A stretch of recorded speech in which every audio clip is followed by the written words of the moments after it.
Welcome back, everybody, to Maniacal Music Musings. I'm your host, Jeremy, as always.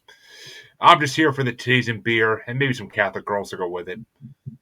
We musers are a misunderstood group that just like to throw a monkey wrench into your perfect suburban life. We'll bump our sex, drugs, and music through your streets and ask, "What's your trip?" We're just some bong-token alcoholics trying to have some fun here. You could almost call it a Tinseltown rebellion of sorts, but there's not enough space for all of us, so we're just up in arms for now. There's a political joke there, but I'm not going to freaking make it. But let me introduce my co-host. And no, we're not turning again. It's the same co-host it's been for a while, and it will be for the foreseeable future. He may not be a goblin girl, like I tend to like, but he'll do Everlong at this point. The color and the shape of his psychedelic funk will play on this show until you are dumb all over, like when Bobby Brown goes down. He's my hero, even when he's so high that he wants me to call him Big Hoss. The Catholic girls brag about when they were on their knees taking that bump. CJ motherfucking playing the music god himself. I am here, alive. Not well, but alive. Well, we're glad you're here as always, buddy. But and I had fun with that intro. I knew I was going to when I saw the album choices. I was like, okay, I could see some. Yeah, I recognized a bunch of those. I try. But folks, tonight we have another very special guest because we took a week off from it, but my trek through the New England Podcasters Group roster continues as I decided to bring on fellow founding member Lou Bortone, host of AI Today podcasts. Hey guys, how's it going? Thanks for having me. And folks, if you have any questions about AI, this guy knows the answer. It'll change tomorrow, but I'll know it today. That's all we can ask, because I don't know today or yesterday or the day before. So it's I wanted to use AI like there's no tomorrow, but you just can't. You can't resist it. It's all right. I was going to say, it takes all I can take not to want to put my hand through the screen using Google Gemini when I have to use it, because Google or anything needs to be just like burned to the ground. Yeah, it's crazy. It really is. So, why don't you give them a quick overview of what your podcast is, Lou? I do a podcast. It was daily, and that was just like way too much of a grind. So now I'm doing it when I can. And it's just a quick update on what's happening in the world of AI. I stay up late exploring all these crazy things and talk about different tools like Suno for music, which is either going to save or destroy the music industry. And tools, tips, trends, all that kind of stuff to do with AI. I try to focus on the fun sort of video side because my background is in video and TV. So that's it. Oh, there you go. Well, folks, it's funny. The president of the NEPG, who is going to be on the show next week, actually, if she gets back to me with her album choice, but she's going to be on the show next week. She's a busy woman, but she told me when told her I want to get people from the NEPG onto the show, she's like, "Oh, you need to get Lou on." She's like, "He has a story about a concert that he has to tell on your show because it's going to make everybody die laughing." and I wasn't part of the group yet when you told it, so I don't even know the story. Yeah, there's several, so I'm not really sure which one. I think I know which one she's referring to. I believe it has to do with passing out. Yeah, that was the Hampton Beach Casino Ballroom incident. It was Tesla, who I'd never seen before. So I went with my brother-in-law, my sister, my wife. I guess I would call it over-medicated. So I had taken like a sort of a John Bonham inspired cocktail of I don't know what, and just sort of don't remember after the third song. I was carried not on a stretcher. I went out on my own power, but I don't remember much after the third song of the set. Oh God, that reminds me of the time I reminds me of the time back about 10 years ago. I did acid at an ICP show. There's this guy. It was in Worcester and at the Palladium. And there's this guy. My cousin and I are walking to the show. There's this guy walking down the street. He yells something. I don't understand what the fuck he's saying. But my cousin, with his history, knew exactly what the guy was saying. And we end up getting some hash and some acid. And we saved the hash for later because it was hard as a brick, and you had to get it home and break it down and whatnot. So we went to the bar, had beers, popped the acid. Like, what the fuck? Let's go to this ICP concert. And DJ Paul of 3-6 Mafia opened the show. Great set. I remember him. POD started playing. Actually, no. DJ Paul was about halfway through his set. All of a sudden, I blacked out. And I come to, and DJ Paul is on the stage with a devil mask on, chanting 666. Which, imagine coming to and seeing that. Imagine. And being like, where the fuck am I? And so then I kind of blacked out again somehow. I just I went in and out. And POD is on stage. And I come to on their last song for their set, which is Alive. So it was perfect timing on that one too. And I'm like, how does this keep happening? And the rest of the night I was fully there. The rest of the night I saw all of ICP's set freaking second or third time I saw them at that point. So I was freaking loving it. So it was a great show. I mean, I missed most of POD, which I'm fine with that, honestly. But I heard the one song I wanted to hear. So, but which if anybody's asking why is POD opening for ICP, they're both technically Christian bands. Just oh wow, really? ICP is Christian rap, technically. I mean, if you sort of want to call that.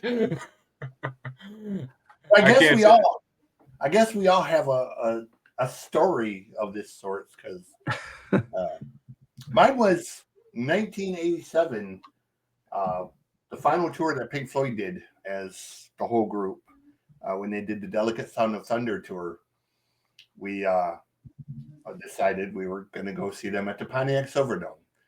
And, all my friends, because of the era, they all had the old shaggin' wagon type vans with, the cush velvet on the walls and the bed in the back and all that. So we took 17 and a half van loads of people to see Pink Floyd, and my idiot friends on the way there. Come on, dude, try some shrooms. No, I'm good.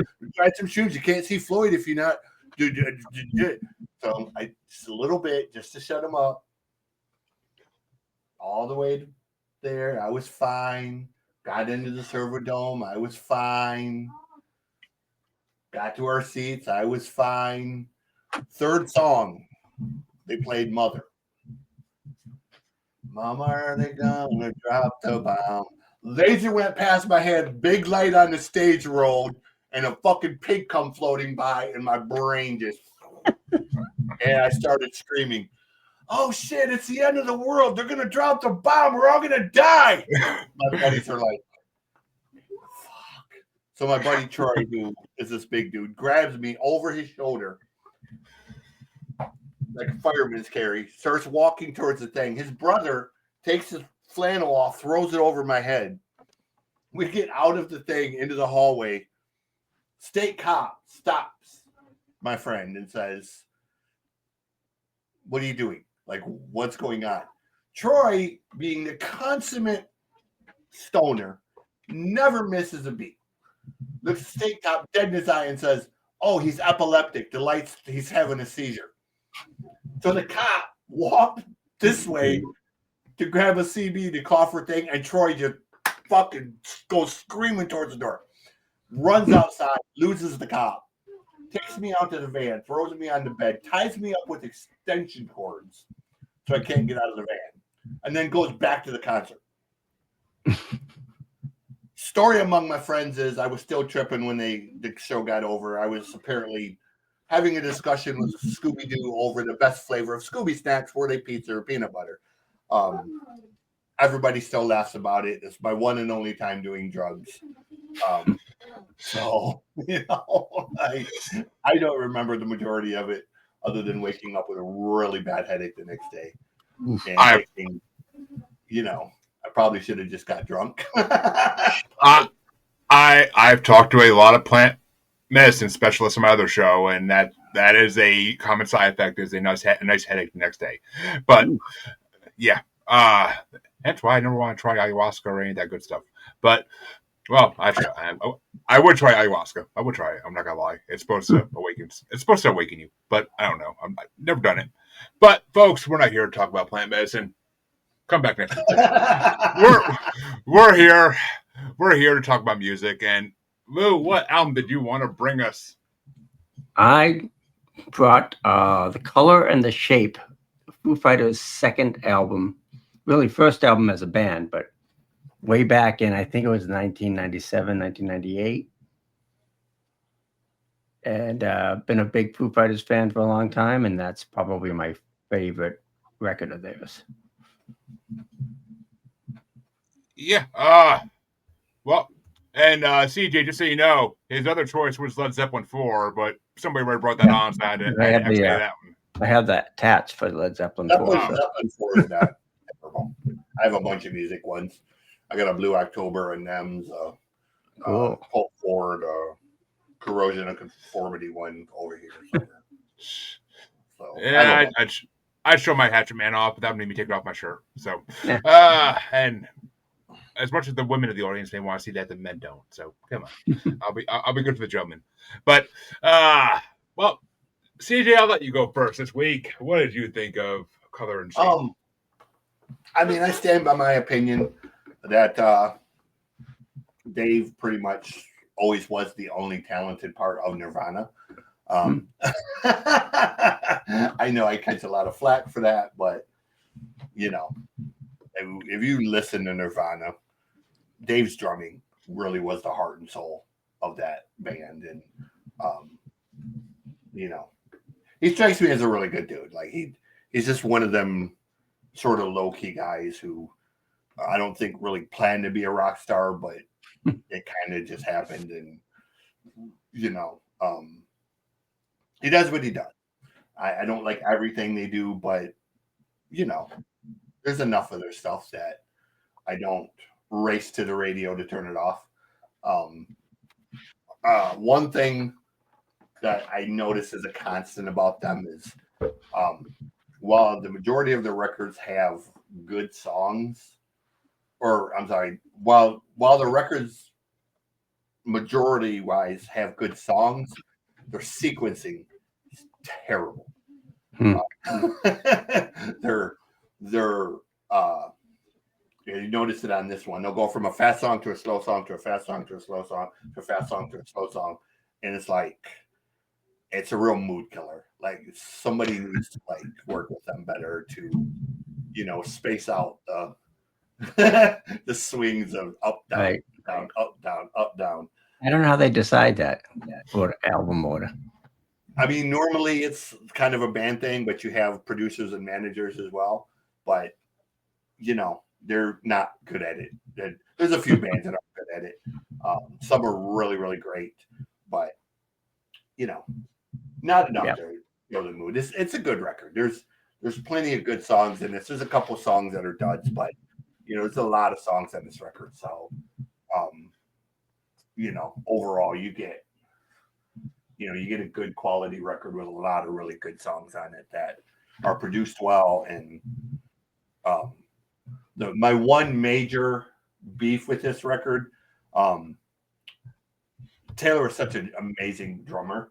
The mix for the drums on this one is kind of, you know, his drums are kind of low in the mix. They don't come off nearly as powerful on this record as they are live. I don't know if that was intentional or not, but you would seem to think that a band with two amazing drummers in it, you would have a more powerful drum mix. But that's, you know, again, not enough of a beef to really cry foul per se. This record. It's a taste choice, I think, because they're not trying to be like Slipknot, be like just pounding the drums into your head. Like no, and I'm not saying that. It's just there's a few songs where the drums are where they should be, and there's a few where they're kind of, you know. I think they were, from what I read and heard, they were sort of trying to get away from the heavy grunge thing. It's like, okay, we're going to be post grunge. We're not just going to be another, we're not going to be Nirvana Part 2. So that may have been an intentional, like, okay, we got to tone it down a little bit. And thank God for that, because we don't want Nirvana Part 2. I didn't want Nirvana Part 1, for God's sake. But I have... Say Nirvana was the luckiest band of all time. Yes, they were. Andrew Wood overdosed, Mother Love Bone imploded, and Nirvana just happened to be in the perfect spot at the perfect time to get sucked into that power vacuum that was created by, if Andrew never dies, Mother Love Bone goes on to be the biggest thing in the world. And you never hear of Pearl Jam, you never hear of Nirvana, you never probably hear of half the bands from Seattle because, that always went to Mother Love Bone. So, anyway, sorry. It's all good. Foo Fighters, I mean, I grew up hearing their music, but I never really got into them. Learning to Fly was one of the first songs I ever heard of them, and I freaking love that song. I could never seen the music video on MTV to this day, like seeing it like every freaking day for months. But it was a fun video. It was a decent video. It wasn't great, but this album I never heard. I knew of this album. I just never heard the whole album. A lot of songs I knew on, apparently. They didn't realize I knew. So I'm like, oh, that's Foo Fighters. Okay. A lot of those experiences today, but I'm going to disagree with you, CJ, on the not liking the tempo of the album, because I listened to this first thing in the morning, and I kind of dug that, went back and forth between the fast and slow. Like, I kind of like that, like, built you up and then brought you down, and then built you up and brought you down. Like, it didn't mess with my mood. It kind of, like, made it, and I knew when songs were ending and beginning, which I mean, I could say it for every album tonight, obviously, but a lot of albums we've had on the show, I can't say I know when the fuck one song ends, one song begins. I was listening to a Rage album today after I had done our albums, and that was the problem on it, is I couldn't tell when one song ended and another began. It just sounded like they all like ran together. Mm-hmm. So I like that about this album. Like it was very easy to tell when a new song's starting, and the way they did it was good, because all of a sudden there'd be a song coming on, and I'd be like, oh, this is good. This is fast. I know this song. Fuck. And I mean, I don't think I knew any of the slow songs really, but all the fast songs. As soon as I heard like the first like riff of the guitar, I was like, wait a minute, why do I know this riff? And I mean, a lot of them are songs I've heard in supermarkets over the years, or songs I've heard on the radio back in the day. But I enjoyed it. I mean, I'm exactly like CJ. I can't stand Nirvana. They had a couple good hits, but besides that, they're nothing.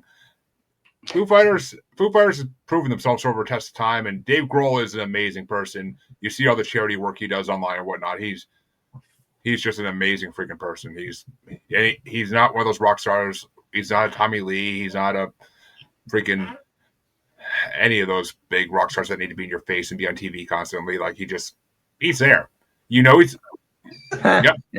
Yeah, like Youngblood, but it's funny. I don't like that the singles and the hits from that album, like My Hero and Everlong, which is, I guess, probably the biggest thing. Is I don't even like. I like sort of the deeper cuts and some of the other tracks better than the so-called hits.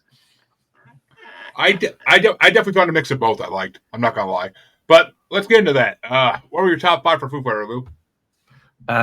Foo Fighters, I would say New Way Home, which I think is the last cut of the album, is one of my favorite Foo Fighters songs. Also, Monkey Wrench was probably one of my faves on that one, for sure. And now I'm blanking on not so much on My Hero. I mean, it's okay, but I think it's just overplayed and overdone. Sometimes you just hear a song so much you just get sick of it. Oh yeah. There are a couple of others, and you're right. They do sort of go, from here to there to whatever. It's kind of hard to keep track of all of the pacing because it's kind of weird. I'm blanking now. Like I have it's like, oh my God, I'm on a podcast and I can't remember the name of my favorite records. But there's a bunch on there that are really good. Enough Space is like kind of a banger, I guess. That's another one. But it's funny because like I was looking, a little bit deeper into the album today, and it's like, oh, a lot of this came out of Dave Grohl's first divorce, and it's all sort of And that's why he kind of like, oh, it's kind of like a therapy session. Like it starts with, you know, a sort of a mellow song called Doll, and it ends with New Way Home. So it's sort of like, okay, it's his whole post-divorce journey, I guess, which I thought was kind of interesting. I didn't know that Yeah. before. I thought it was a bunch of songs. Oh, interesting, because it's kind of comparable then to this album that our guest brought on a couple months ago now. The lead singer from Blue October's solo album, Justin. Yeah. Get it right. First and out. I'm not a Blue October fan, but that's the first time I ever heard the freaking guy. For God's sake, I never knew his name till then. But it's kind of like his. It's kind of like the album of his we had. It's all about his divorce. Like his is a lot more darker and sadder, but still, they both can be compared. But CJ, My Poor Brain is another good one. Just some cool lyrics in there too. My poor brain is definitely a fun one. I didn't have that on my list, but My Poor Brain was a fun one. It's because just the way it starts off, I'm like, oh, that's why it's called that. Okay. Yeah. And then probably the fifth one would probably be Johnny Park. Mm-hmm. Like the drum riff at the beginning. Yes, indeed. And CJ, what were your top 5 before I go off mine? Go ahead and do yours real quick. I gotta check something. I put the same song on my list twice. Well, okay. I had 2 honorable mentions for this album as well because it had a lot of good songs. Up in Arms and The Color and the Shape were my honorable mentions. Up in Arms is a fun song, and The Color and the Shape's a good way to end the album. I thought it was like a great ending track. My number 5 was Enough Space because I never heard that song, but that song freaking is head banging. Oh my god! I'll listen to that in the car any day of the week. Number 4 is Monkey Wrench, which never knew the name of the song, never knew who sang it. But I knew this. I knew the song. I knew the guitar. So that was a pleasant surprise. My number 3 is the only one left I didn't know before this. But my number 3 is Hey Johnny Park. You're right. The drums in the beginning of that were fun, and it was just a great song overall. So that kind of. And then number 2, My Hero. Knew the fucking song for years now. Never knew it was Foo Fighters. I always thought it was like Creed. I thought it was like Creed or one of those freaking bands. Yeah. Like, I thought it was like one of those like early 2000s like dad rock bands. But like, I never knew that was Foo Fighters. But I mean, I've heard that in so many movies and TV shows. It's not even funny. Like, and I never knew it was like Here Comes My Hero. Like, I never could understand what the hell they were saying in the chorus. Like when I hear it like in anything else. But when I saw the title, I was like, oh, that makes sense now. Okay. Yeah. But that's a fun one live too, and especially when Taylor Hawkins was live, he used to beat the shit out of the drums. I'm sure. And my number 1 had to be Everlong, which is the only Foo Fighters song on the Rolling Stone Top 500 list. Wow. And Everlong is just freaking. Everybody knows Everlong. It's one of the most amazing rock songs of the last 25 years, 30 years, however long it's been now. But kind of put them on the map. It definitely did. It definitely blew them out of the water. I was kind of hoping this was the album of Learn to Fly, but then when I saw the year, I'm like, nah, definitely not. Learn to Fly was maybe the next album or the one after that even. But I love that song. I don't know why. So that song sticks in my head always. But overall, really good album. I enjoyed the hell out of it. And as a great comedian once said, now for something completely different. CJ! Well, I'm dying. Oh yeah, we'll take your top 5s. My bad. I totally. I had wind up on my list twice. I was looking at the thing wrong when I made it. My number 5 is Walking After You. Number 4 is Monkey Wrench. I love Monkey Wrench. That's like one of my. I love that middle section where he's like, I never wanted anything. He just starts like chanting that really. Hey Johnny Park is number 3. But my top 2, Wind Up is number 2, and my number 1 though is because it's got such a punk flair to it. Is the song Enough Space? It's just it's a ripper of a song, man, and it's really. I wish Foo Fighters did more songs like it. I mean, there's plenty that they do like it, but I could really do for a whole record in that like kind of tempo. It's almost it kind of fits into the space where Dave did the Crowbot thing record with all the different stars and all that, and it kind of almost has that flavor to it. So Yeah, good stuff. I like that song a lot. Good album, great album overall. I was surprised. I almost went into this thinking like, oh god, Foo Fighters. I'm not gonna hate this or love this. I didn't know which way I was gonna go in the beginning, but then as soon as I started hearing, I was like, all right, I'm not disappointed at all. Thank you, good job. It's yeah, but now CJ, let's talk about this album you wanted to bring, and what album was that? So I knew immediately last week after we did the thing with Aaron that I knew what record I was bringing this week, regardless of who the guest was or what their thing was. They could have brought they could have brought like Celine Dion, and I was doing this record. Brought Frank Zappa. It's a compilation record, sort of a greatest hits. It's called "Have I Offended Someone," and it's got all of the songs that, well, I won't say all of them. It's got a large chunk of the songs that Frank wrote that are the most offensive or the most anti PMRC, essentially. A lot of these songs were written during the Tipper Gore rampage with the PMRC and trying to get things censored and, what Frank liked to call the Phi Zappa Crappa era. So, some of his best songs are on this record, truthfully. Like, it was a walking, living example of Frank was a brilliant musician. He had a way, man, of spinning a tale and putting a political message into a song in ways that was not obvious. Like, you wouldn't know that it was a political message, whatnot. So, right. There's something to offend everyone. There's something for every group in the album. Yeah. So I knew last week this is what I was bringing because, Well, before I let Lou tell us what he thought of it, I just want to say I'm really happy you brought it this week and not next week. Just really happy about that. I would not see it going over as well next week, I'm pretty sure. But what do you think of it, Lou? That's just awesome. I know I realized it was like a posthumous compilation, but like I said, every single song is like a big fuck you to a particular group, which is awesome. I mean, obviously Valley Girl was probably the most commercial one, but I mean, how can you not like titties and beer? Come on. I had to go look at the lyrics and I'm like, holy shit, this is, I mean, this isn't like, song, verse, chorus, verse. This is like, I mean, like the lyrics are like 3 pages of stuff.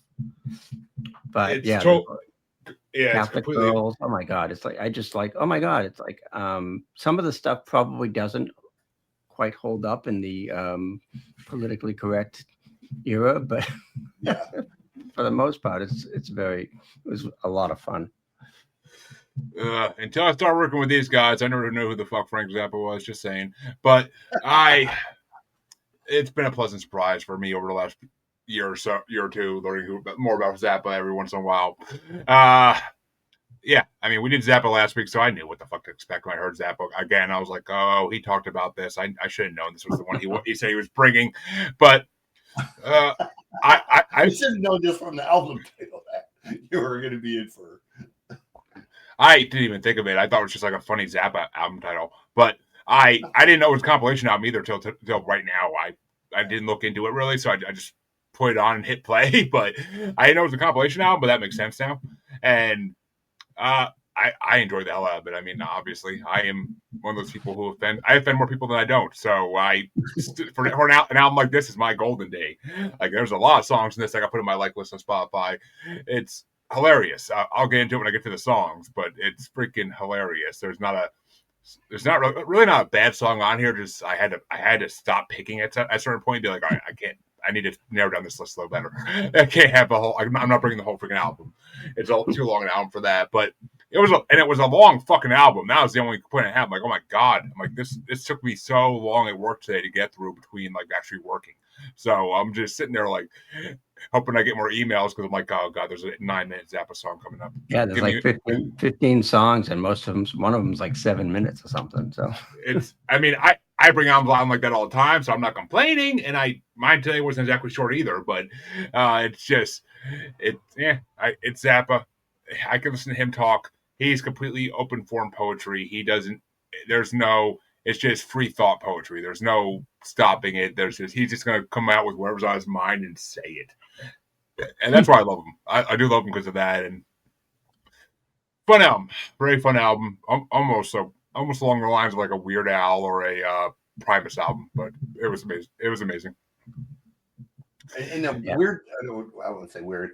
I guess the crazy thing about Zappa is he rarely performed the song the same way twice. Huh. Like Zappa was one of them guys that he would get bored, so he would literally just when he walked on stage, he didn't know how he was going to play something. He just sort of played it, and the band was expected to be able to follow along at all times, which is why he's had some of the most world-class players, Steve Vai, Mike Kennelly, Adrian Belew, because he had to have those guys to be able to keep up with the fact that you didn't know. When you walked on stage with him, you didn't know how he was going to play it. You just had to improvise on the spot, sort of jazz style, and hope you could keep up, That's why they were the mothers of invention. Exactly. That's exactly it. So, Yeah, I mean, definitely one of those artists you can go see live more than once and never expect to see the same show twice. But yeah.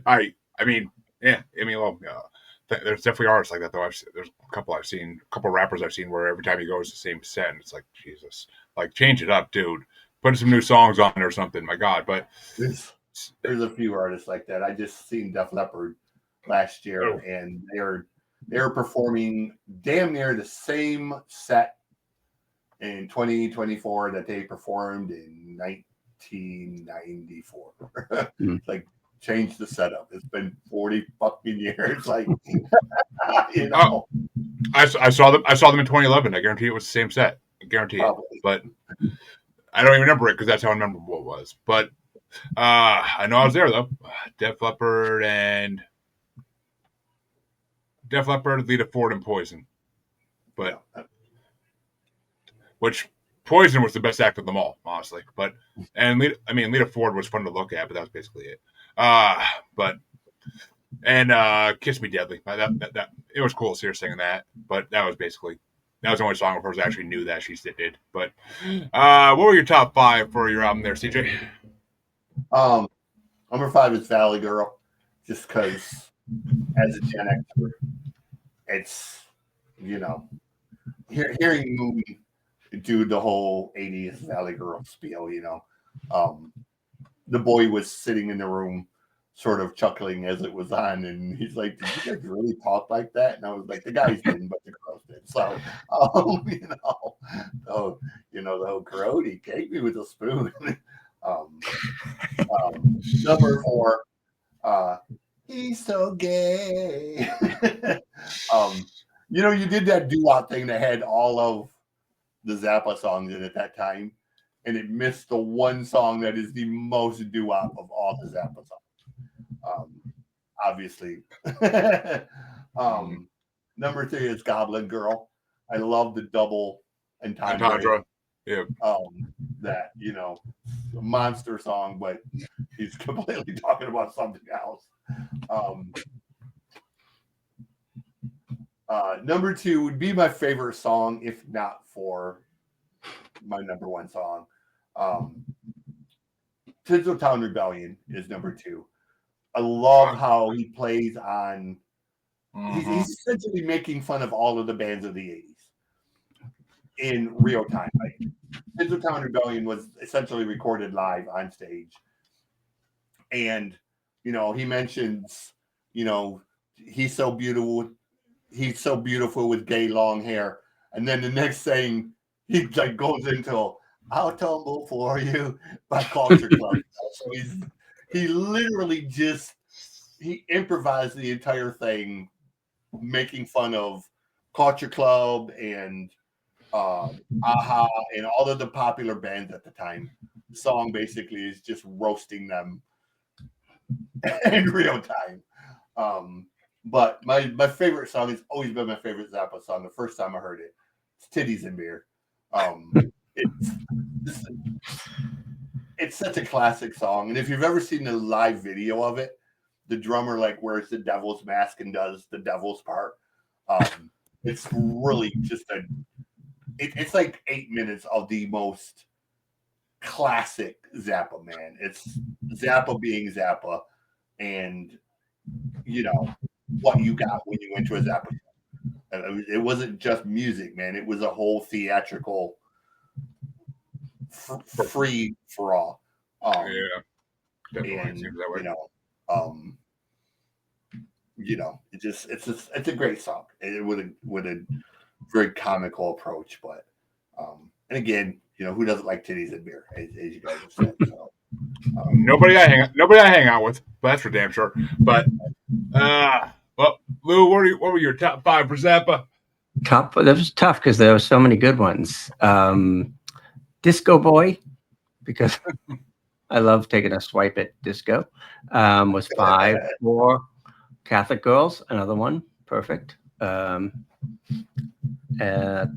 I would say, was Goblin Girl, just because it's close to Halloween right now. 2, Titties and Beer, because the title, just based on the title alone. And then the number one, only because I lived in the Valley, was Valley Girl. I don't know. I'd heard that it was his daughter doing the girl parts. Yeah. Moon Yeah. Her name is For Moon. sure. Yeah, gag me with a spoon. So. And they actually ended up writing a movie based on the song that had Nicolas Cage. It was one of Nicolas Cage's earliest roles. Nah. And Moon didn't play the lead role, but she was in the movie. So yeah, there's actually like an 80s B movie related to it. I think I played on a bracket or two, so I do know that exists. But and you can hear Valley Girl on the radio. Chances are you probably wouldn't hear Titties and Beer on the radio. Yeah. Well, yeah, I guess not. Maybe not. But I mean, all the country they play nowadays is pretty close to it, so why not? But I had 3 honorable mentions. There's no way in hell I wasn't going to on this album. It just had to. I cut it off at that point. I'm like, all right, no more. But honorable mentions were Goblin Girl, because the double entendre had me dying. Number 7. My next honorable mention was Sex, because sex. Why the fuck not? Baby, you could use a protein surprise. Fucking A. I love his. I love his lines. I love his lines. But and number 6 was Returning Again for the xylophone. The xylophone in that was freaking incredible, and it's just funny as shit. But I love the Returning Again. Like it's fucking like perfect. Because I love disco, so that was close enough to disco that I enjoyed the hell out of it. But number 5 was Tinseltown Rebellion, because same as you, CJ, all those 80s songs fucking had me rolling laughing. So yeah. Number 4 was Titties and Beer, because I'm only interested in 2 things: titties and beer. Number 3 was Bobby Brown Goes Down, because just opening up with that song was fucking hilarious. Yeah. But number 2 was Catholic Girls, because that song had me dying laughing. Like I listened to that like 3 times in a row because I couldn't stop laughing. Hands in my balls when she's down on her knees. Yeah, I had to go check out the lyrics on that one. Oh, and there was a hard R freaking drop in that, and I was like, oh, I'm like, damn. I'm like, I'm like, watch this song be next when they try a band. But if it was more popular, they probably would have tried. But I don't think they could cancel that, but if you tried, dude. I don't think you could. He's got such a cult following, there's no way you could. Yeah. But, I mean, they couldn't cancel a Christmas song, so yeah, probably not. But, and number 1, which no one mentioned this one yet, but number 1 was Dumb All Over. Because I'm very anti-organized religion on my other podcasts, as everybody knows. And I love the way this song makes fun of religion. freaking had me being like, oh, that's hilarious. Like I was like going back and forth between like shock and freaking awe. It was such a good song. I think Frank is he was like the George Carlin of music. Yeah, definitely. That's actually a very good description of him. Yeah, Dynamo Hum is another one worth mentioning that has a really good.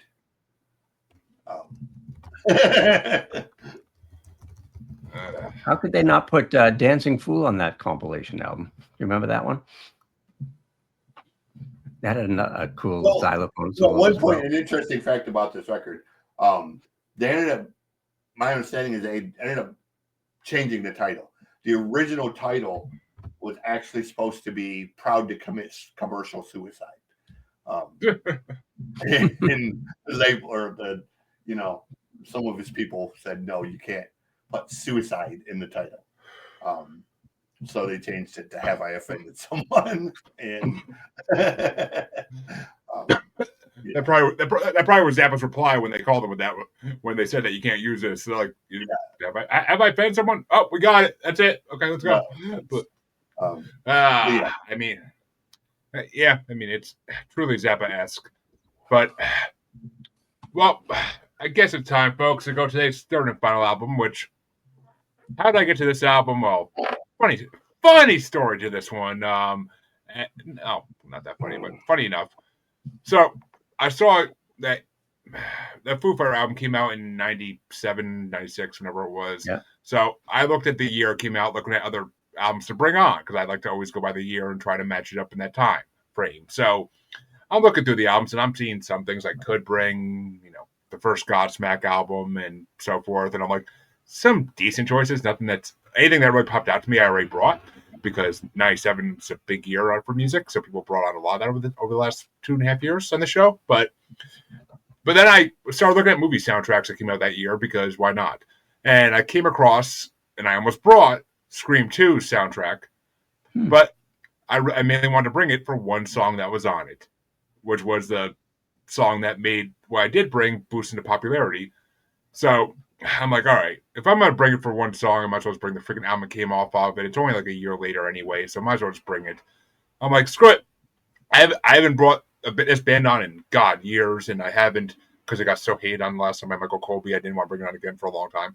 But I decided to go with their debut album from 98, Cottonmouth Kings' Royal Highness album, because I am a huge Cottonmouth Kings fan. Or I was a huge Cottonmouth King fan. They haven't really been putting out shit for the last decade, but I am a huge Cottonmouth King fan, and this album is just pure classic 90s goodness. And I spent so many years in college and after college just bumping this whole album in my car nonstop, because it was just such a classic. And I was a lot more of a stoner back then, so I was constantly right in the right mood to listen to this album. So it's classic to me, though. And I honestly forgot how many good songs they had on it. When I listened to it today, I was like, oh, I forgot about that one. I forgot about that one. I really got to work Cottonmouth Kings back in my playlist. It's been a long time since for some reason, not my Spotify like list a lot. I don't know why. I guess I just never really went through them all again and added them. But I'm like, screw it. I'll bring this one. I'm like, if there's one album of theirs I'm not going to really get ragged on for bringing, it's going to be the first one. After that, it gets hit or miss. But dying to hear, Lou, what do you think of Cottonmouth Kings? I honestly wasn't sure how you take this one. Yeah, I freaking loved it. And honestly, I was not familiar with this band. I'm like, how did I not know about this? Because I'm a big Sublime fan. And for me, it was like, okay, this is awesome, because three of my favorite bands, Sublime, Beastie Boys, and Rage Against the Machine, if you push them all together, I think you get Cottonmouth. You do, because out of Cottonmouth Kings came Head PE, which is a very Rage Against the Machine type band. Like Head PE is like right there with them, with the metal rap combo thing, like them and Limp Bizkit, I guess, too, if you have to. Was this pre-Sublime? I think it was. No. So after Sublime, I'm pretty sure it was early 90s. Time, actually. Okay. Sublime started in the early 90s, though, didn't they? Yeah, but their record yes, them too was about the same time as, because you gotta remember Cottonmouth Kings, pre-Cottonmouth Kings they were humble. They were known as the Humble Gods. Yeah. They did more punk. So yeah, and that's where they went when they started their own record label. That's what they did a lot of, was they brought a lot of punk bands on and tried to make them all big. And Suburban Noise was very, very diverse as a label. They had, Head PE, which was, sort of reggae metal, Rage Against the Machinists. They had Big B, which was sort of, tongue in cheek hip hop. They had OPM, which was like Sublime and was more reggae oriented. They had quite a few different genres. Or different, they had Moonshine. Yeah. They had Moonshine fucking Bandits. They had a country rap group on their freaking label for a minute. The very first record they did, yeah. I mean, and Moonshine Bandits is actually I've wanted to bring them on the show before. They're not horrible. I like some of their songs. They're still around there. Yeah, they're still going. But I mean, and this was like an epiphany. Like, this was a discovery, because I mean, I lived in LA in the 90s, and K-Rock played the shit out of Sublime. I'm like, how did I not know about this band? Because Cottonmouth King was big with Juggalos, and that's where they got big. Was they're not really radio friendly per se. No. I mean, but like you saw on this album, they did radio edit versions of songs to try to get them on the radio release. But I mean, actually, Slain, a Boston rapper, got big on Suburban Noise Records as well. So, and he's actually been in Mark Wahlberg movies, like our friend Andy Grant. So, wow. But yeah, and Madchild, freaking Swollen Members was on Suburban Noise for a good minute. They released at least 4 or 5 albums on there. So, I mean, Madchild got part of his big blow because of them too. So, I mean, they helped boost a lot of people. They worked with Tech Nine. They worked with Cypress Hill. They worked with a lot of bigger names, and that's how they got known, like recognized worldwide, is by working with bigger names on songs. And then people would be like, "Oh, Tech Nine, let me listen to this," and then they'd be like, "Who the fuck's these white guys, and why are they so good?" But man, I mean, they toured their ass off. Oh, they never tour the East Coast anymore, though. I'm so fucking pissed. I want to see them live so bad. Like, but it's not Cottonmouth Kings anymore. It's really not. I was gonna say 2 of them are dead. So. Yeah, Saint Dog and Daddy X, right? Or no, Daddy X and Saint Dog. Johnny, I think, is the one that died. Daddy X is the one that's still alive. Yeah, Johnny died. Daddy X is still alive. And Pakalika died. Yeah. I mean, he wasn't really a rapper, but still he died. He was like their group. He was like their groupie. He was like their Flavor Flav. But right. So what'd you think of this album, CJ? Yeah, actually, I love Cottonmouth Kings. This one isn't my favorite one, but I like it. For me, Cottonmouth Kings, my favorite record is Crown Power. I'm so hesitant to bring on the show, though, because it's 2 fucking long albums, like in one. It is. Well, Crown Power is one record, but it's long. It's got like, I think, 20 songs on it. At least. That I have this thing. So anytime I buy a new speaker, new stereo, new headphones, anything, the very first song that I test it with is Chronotron. Chronotron just has that, that bass. Fucking 808s in it, man, and it's just a perfect. That and Bounce by Run DMC, from the Beavis and Butthead thing. Both of those songs have massive bass response. So I know that if I listen to a headphone or a speaker, portable speaker or anything, and if those songs sound good, it's a good speaker. But this record, my one knock against this record is, and I get it, it's their very first record. It has some of the songs, especially towards the beginning, has a very heavy sort of Psychopathic Records sound, which they got away from, which is a good thing. But listening to it now, it's kind of like, okay, you could tell that they were leaning really hard into trying to get that. They were juggalos.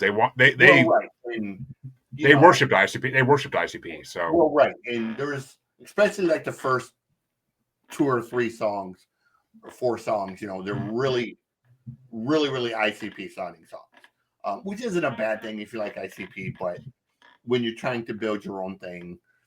Yeah. You know, again, they got away from it, and you know, they're not yeah. bad songs. They're not my favorites, but there's a few songs on this record that are among my favorite songs by them. So Yeah, I mean, I wasn't unhappy to see this record. I mean, any band's first outing is always a iffy thing, and as someone that was born on 420, you know, never. I mean, yeah. I mean, the majority of the records have been released on my birthday, so you know, it's always cool to, you know, get a cool birthday gift of, hey, Cottonmouth Kings dropped a record, you know, Cypress Hill dropped a record, so you know you have something to listen to on your birthday pretty much all the time. And I'm not a stoner; I've never smoked weed in my life, but you know, hey, 420 is 420. You got to kind of enjoy it where you can.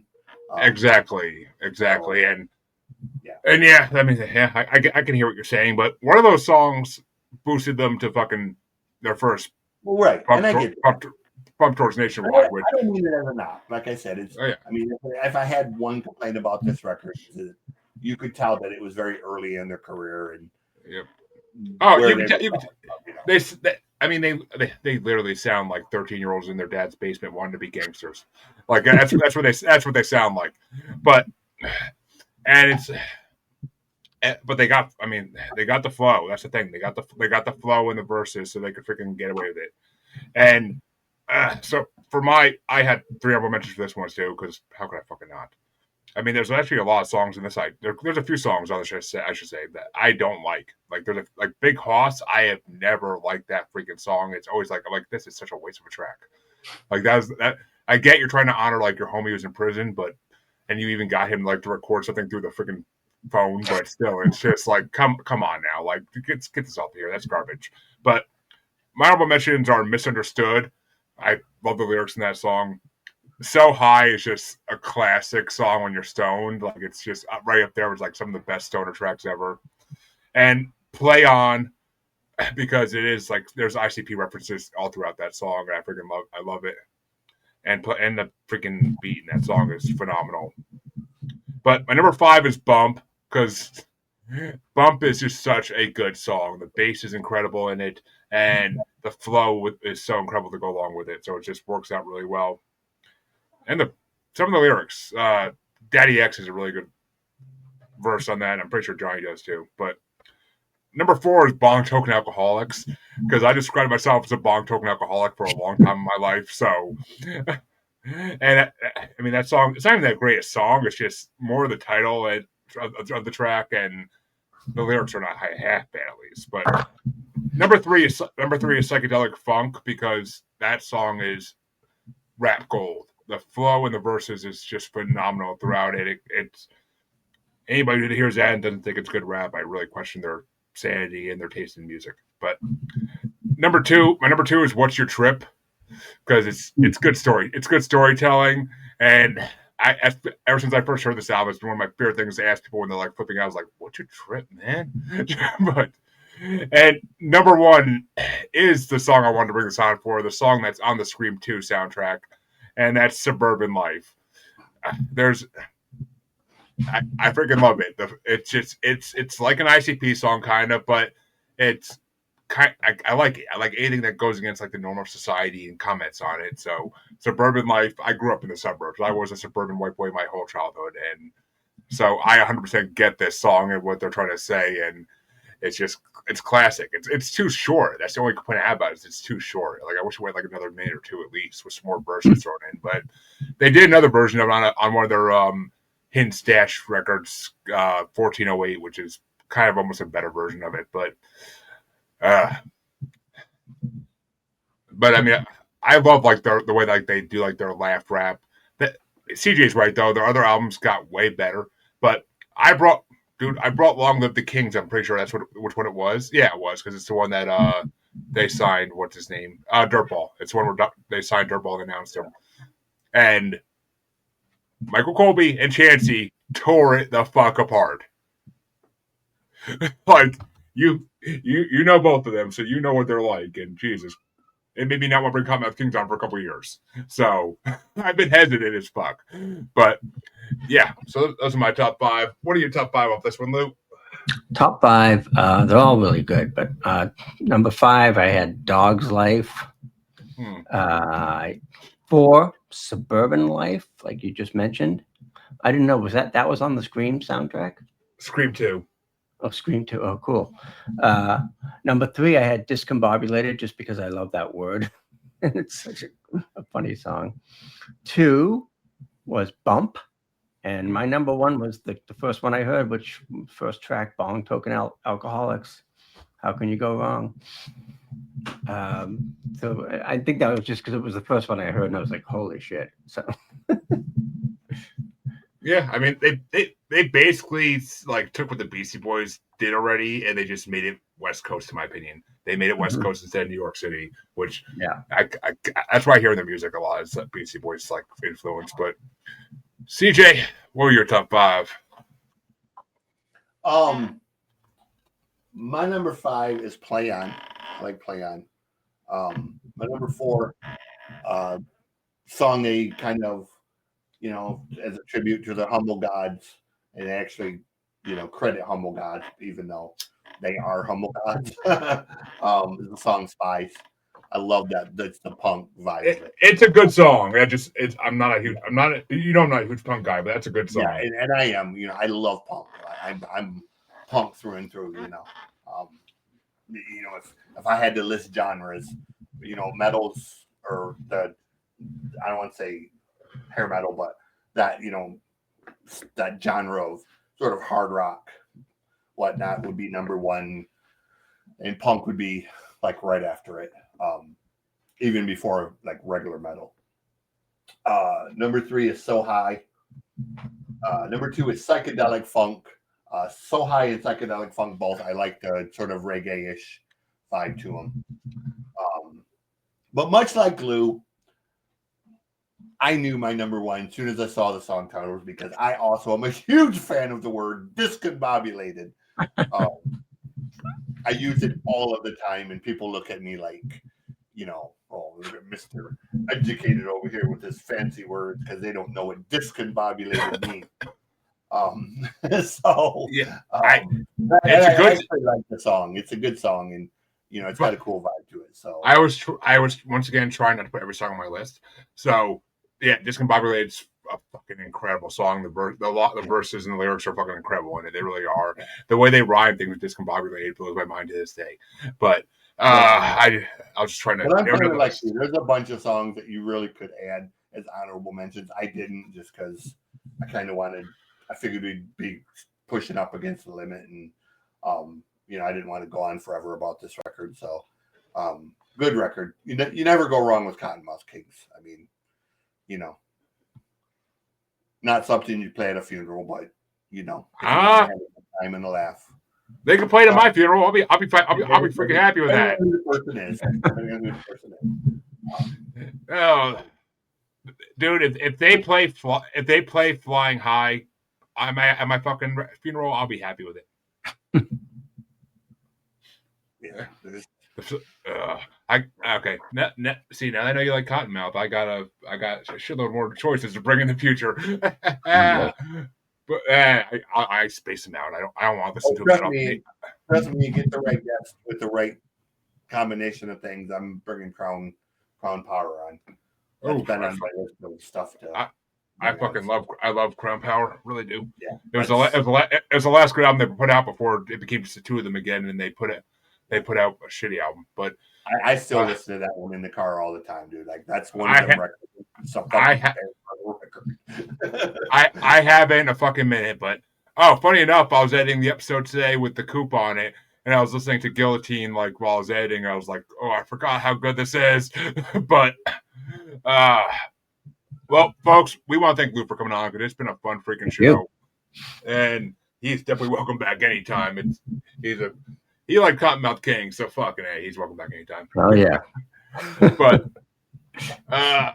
and we look forward to having the last NAPG member for right now on next week. Andy, if you hear this, I need your album choice. But I'll reach out to you a different way tomorrow if you don't get back. Andy's full of surprises, so you may be surprised at what you. She hinted at. Well, I don't know. She got pretty excited when I mentioned we were doing a Led Zeppelin bracket a while back, and she hinted at Santana. So I'm not sure which way she's going to go, but we'll see. We'll see. Where can they find you, Lou? And where can they find your podcast? I'm at Lou Bortone on all the socials, and my podcast is probably easiest to find on my YouTube channel, which is also Lou Bortone. Well, there you go, folks. Nice and simple. Cool. And CJ, where can they find you if they so dare?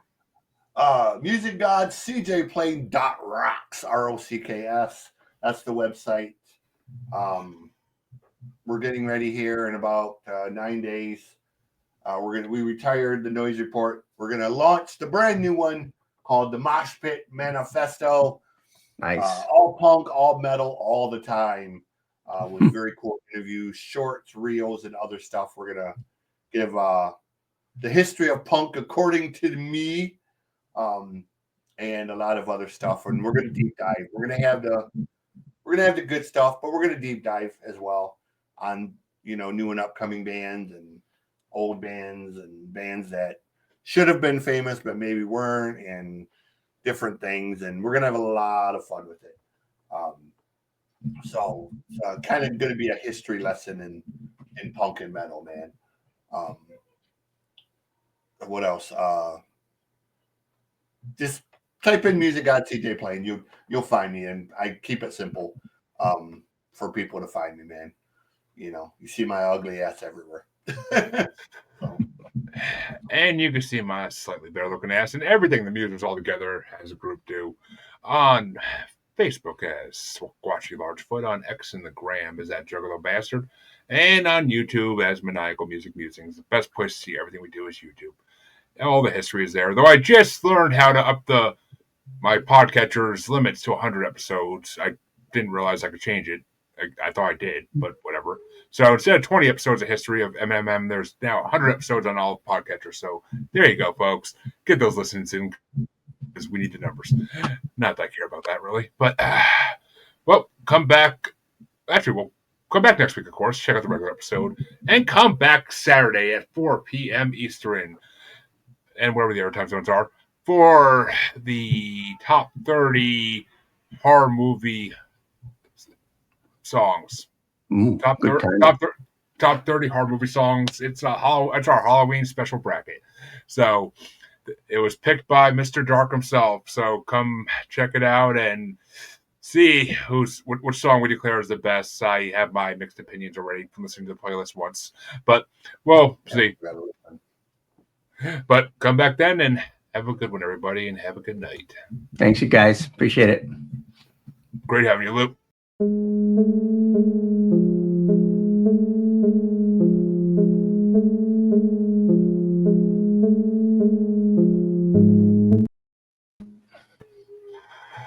Thanks, guys.